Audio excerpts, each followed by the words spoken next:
Okay, so you cut your finger really bad. That was the only injury you had during the war, except when. Yeah. What happened? There was one other time, and I'm not sure where it was. It wasn't in Eden War because we had those bunks there, but we had one of the places was the regular folding cot. The ends would fold under, and one time, blame thing collapsed when I was trying to make a bed or my bed or something. It caught me across the bed. Did it cut you? Yeah, it cut. Good. So those were your two wartime injuries. Yeah, that. Then one time in Paris, a black guy cut me. Oh, you mean he attacked you? No, on the subway, in the metro. Yeah, but he attacked you on the subway. Yeah. Wow. So did he stab you or what? No, he cut me across the hand like this, and I didn't know what was going on. I was talking to this other soldier there, and all of a sudden we came up to one of the stops on the subway line, going back out to City University, and someone grabbed me and yanked me back, and then it was this Frenchman. He had seen this knife, and he grabbed me and pulled me back, and the guy had swung. I didn't even feel anything, but as soon as he did it, he stepped off, and then the doors closed, of course, and the train moved on. Wow. And but it cut me across the hand and everything. It wasn't real deep or anything, but it was cut. But that's Frenchman. It didn't take stitches or anything? No, I put tape and everything on it. When I got to out to City University, I went into infirmary or whatever, and they put tape on it and closed it up and everything. Wow. So those were your 3 wartime injuries. Yeah. Okay. So in Heaton Moor, one day you were called from formation in the street and told you were to leave the next day to go to school in Shrivenham. Yeah. To Shrivenham University to study. But they didn't tell you to study what?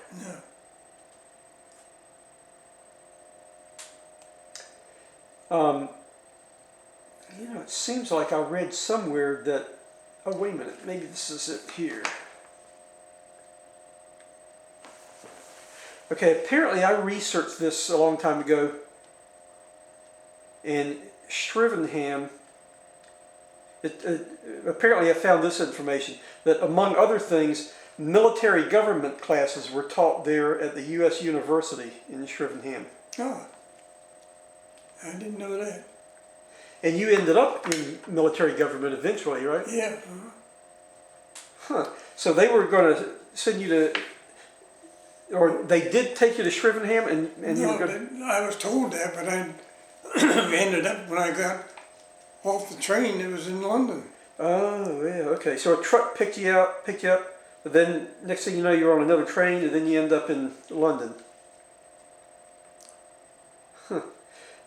Yeah, and there is a town called Shrivenham. Yeah. So in London, you were taken to Green Street near Hyde Park Corner. Yeah.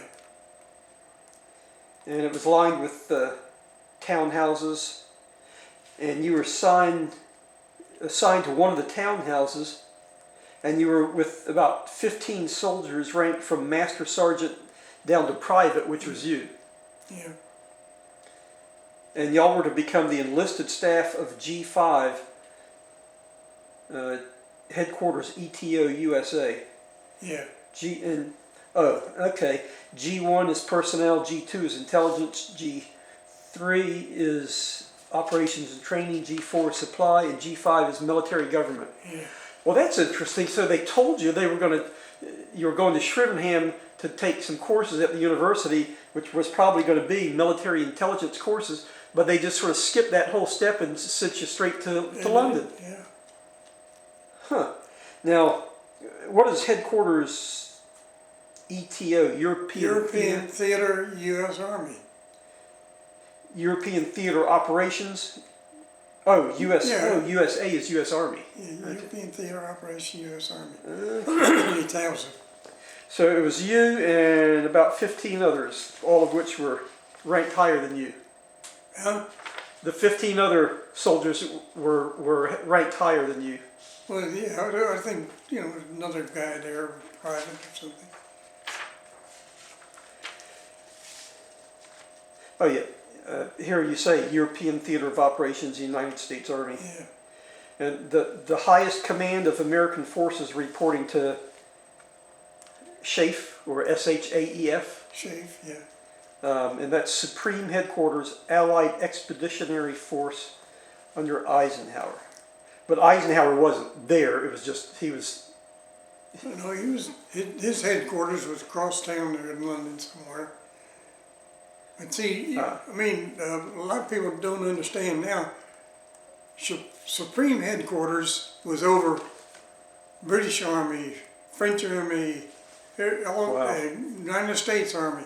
Well, the United States Army area was what I was in. Oh, so that was the head command for the United States Army. Yeah. Part of it. And then that would answer to SHAEF, just like the British equivalent would answer to SHAEF. Yeah. Okay. So you were assigned to the security room under a technical sergeant by the name of William Kelly. Yeah. And the security room was sort of a special file room responsible for safeguarding all classified documents. Yeah. And so there were a lot of a lot of papers having to do with Operation Overlord, which was going to be the invasion of France. But I didn't know what Overlord was. You just knew that there was something called Operation Overlord. Yeah, that was the thing I had. There were some papers there marked Overlord, top secret, bigot. Yeah, okay, I see here. They were classified top secret bigot and were only to be seen by a small group of people in the whole world. So the bigot secret, the only people that could see things that were marked bigot were actually the names of the people were on the list. Yeah. It was that specific. Yeah. And your name was on the list. Well, I never saw the list, but I was told that. So you were up there with Winston Churchill, Franklin Roosevelt, Eisenhower, Yeah. a bunch of other big shots, and you. Yeah. Were you still a buck private at that point? If there actually was that list that I was told, I was probably down in the bottom rung of it. But still just a buck private. Yeah, well, right at that time they started giving me some stripes. And Well, you got promoted to private first class, right, eventually? I don't remember being PFC. I think it jumped me right to corporal and then the sergeant and the staff sergeant. Okay, I thought I had seen something that mentioned that, maybe not. So, when you guarded all these top secret bigot plans, Operation Overlord, the big invasion that was coming up on Normandy Beach and all that stuff,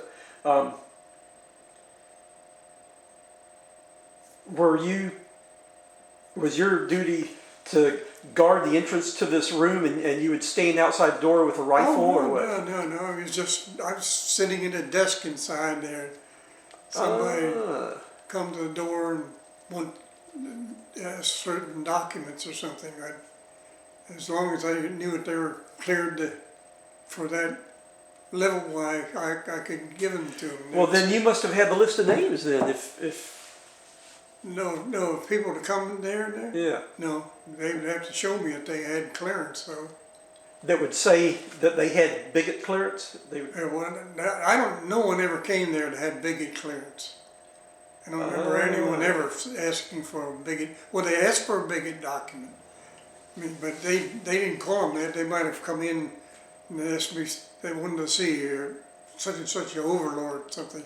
But I knew that was bigot, and they wouldn't get it. They couldn't. So they would come in wanting to see it, but if it was bigot, you knew that it was the bigot cleared, so you wouldn't give it to anybody.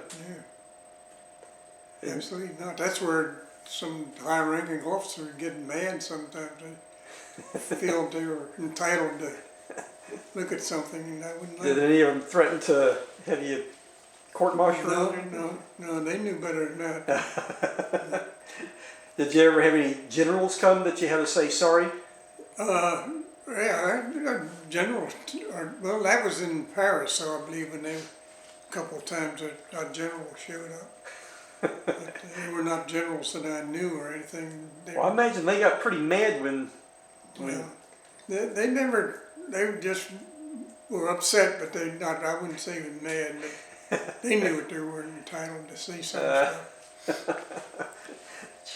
And you used to get copies of Twixes or messages between Washington and London and all this and that, and copy would come in there, and I'd have that be marked for top secret or whatever.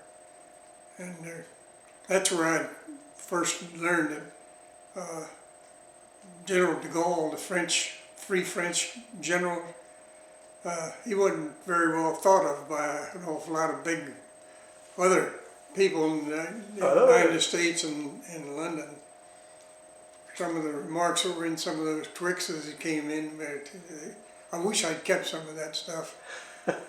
Yeah. See, when you you don't have any idea why they sent you to the ETO USA headquarters?